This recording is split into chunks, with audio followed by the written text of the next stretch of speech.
Waalaikumsalam warahmatullahi wabarakatuh. Selamat pagi anak-anak. Pagi, Salam Pak. sejahtera buat kita semua. Ya, alhamdulillah di pagi yang cerah ini kita bisa bertemu lagi dengan mapel OTK Keuangan. Ya, seperti itu.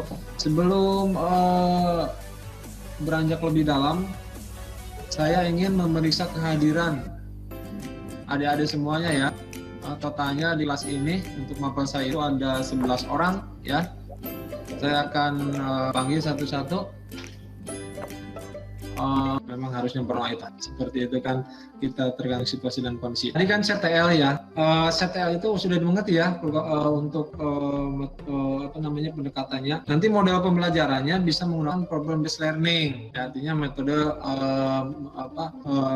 berkaitan dengan masalah, nanti akan dikaitkan dengan masalah yang relevan. Nah, kodenya ya tetap kita sementara ceramah dulu, yang kedua diskusi, yang ketiga observasi. Baik anak-anak, kita masuk ke materi. Bapak izin share screen ya, izin share screen. Ya Pak. Iya Pak. Iya. Sudah jelas dilihat? Bisa Pak, jelas Pak. Sudah Pak. Oke. Nah ini yang tujuan yang tadi yang Bapak jelaskan ya, saya rasa tidak perlu dibahas lagi. Nah ini adalah materi yang pertama adalah lingkup administrasi keuangan, gitu kan? Apa sih yang dimaksud dengan administrasi keuangan? Nanti ini menyangkut ke anggaran. Ini penting dipelajari karena dalam kehidupan ini semua operasional pasti memerlukan keuangan. Cuma bedanya di administrasi saja. Kalau administrasi, kata administrasi lebih ke organisasi, artinya di sana ada pencatatan, proses pengelolaan. Kalau di keuangan keluarga sama juga kan, sama memerlukan keuangan, tapi mungkin di keluarga itu tidak terlalu dicatat proses pengelolaan keuangannya. Tapi kalau di dalam perusahaan itu wajib dicatat proses pengelolaannya. Hanya di sini proses pengelolaannya dinamakan administrasi keuangan. Jadi intinya administrasi keuangan itu merupakan pencatatan dan pengelolaan yang terkait dengan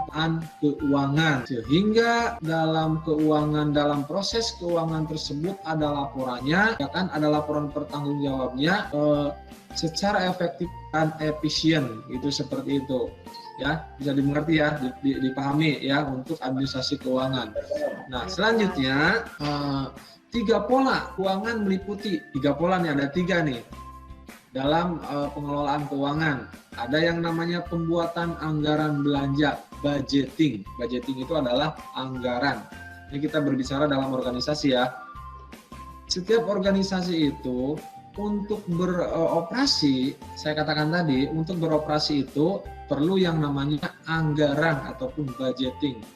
Tapi dalam organisasi itu untuk proses penganggaran itu tidak seperti anak minta uang ke ayah.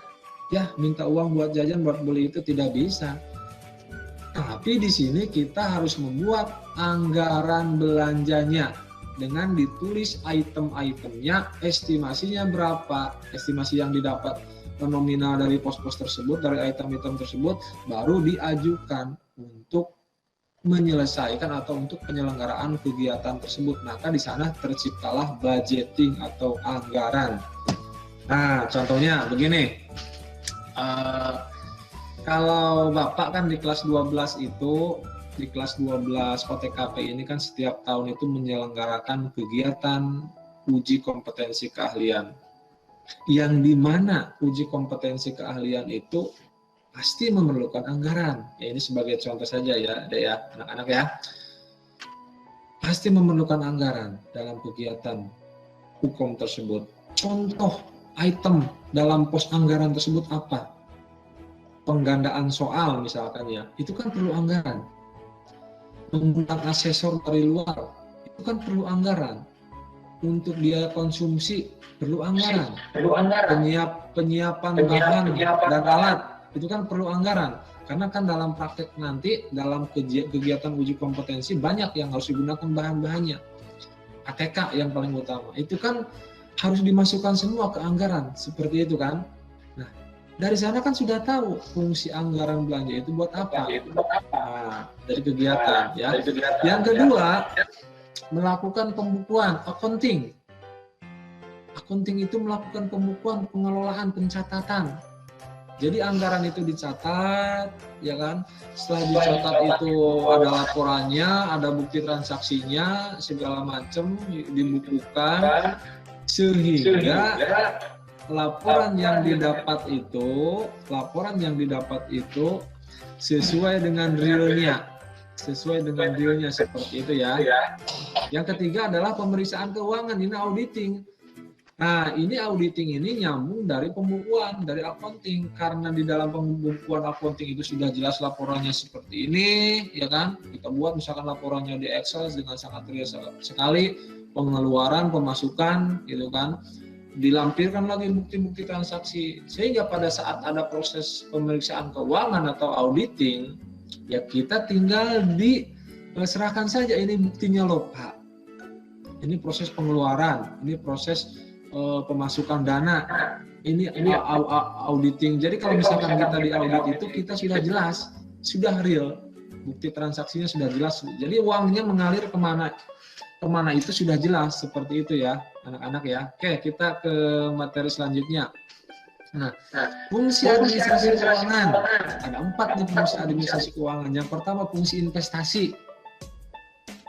Nah, fungsi investasi itu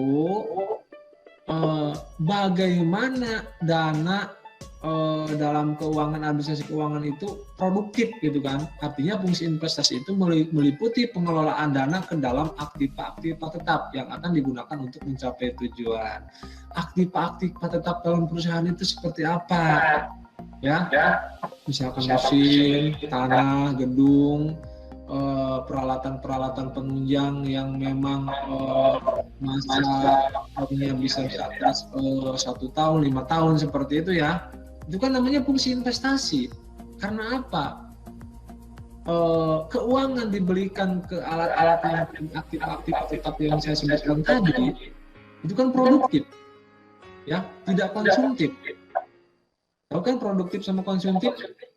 Ya kalau produktif itu misalkan kita punya uang 100.000, kalau konsumtif kita jajankan ke bakso, ke batagor, ke nasi padang lain-lain, itu kan konsumtif. Kalau produktif bisa saja misalkan kita yang 100.000 itu kalau misalkan masa pandemi dibelikan ke maskernya kita jual lagi, gitu kan. Nah kan di sana itu produktif, dapat untung. Itu contoh sederhananya seperti itu ya. Jadi menyambung ke fungsi investasi ini, fungsi investasi adalah meliputi pengelolaan dana ke dalam aktiva tetap, yang dimana aktiva tetap ini lebih produktif ya, lebih produktif, nantinya akan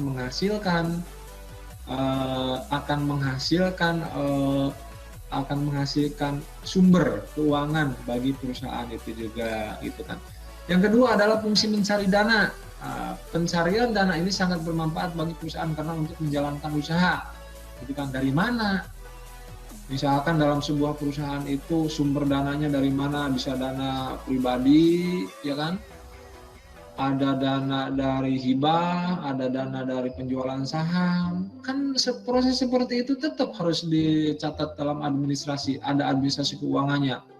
Ya, tidak seperti administrasi keuangan di rumah gitu kan, dicatat. Yang ketiga ada fungsi pembelanjaan, ya.